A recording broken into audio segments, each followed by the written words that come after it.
দেখা। এই যুবক খানাও খায়, বাজারেও যায়, ঘুমায়, ঘুমের ভিতরে চিন্তা আমার যুবতী বান্ধবীর কই পাই। খানার ভিতরে তার প্রেমিকার চিন্তা, ঘুমের ভিতরে তার প্রেমিকার চিন্তা।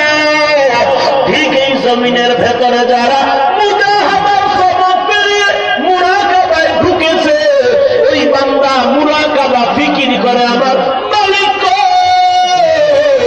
খানার ভিতর আল্লাহ, ঘুমের ভেতর আল্লাহ তালাশ করে। আমার আল্লাহর সাথে গভীর সম্পর্ক হয়ে গেল। ওই বান্দা আল্লাহকে কেমন করে পাবে? বাজারে যায়, বাজার করে, আবার আহ কয়েকটা আওয়াজ দেয়। ব্যাপার কি? লোকটা আহ বলল কেন? ছেলে মারা গেছে না মেয়ে মারা গেল?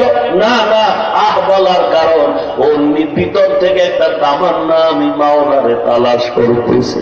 আসমানের দিকে তাকায় দেখে আমার মাওলার কুদরত। ওরে বান্দা, আল্লাহকে যদি পেতে চাও দুনিয়ার কোন দেশে সফর করা লাগবে না, নিজের ভিতরে তাকায় দেখ আমার আল্লাহ আছে।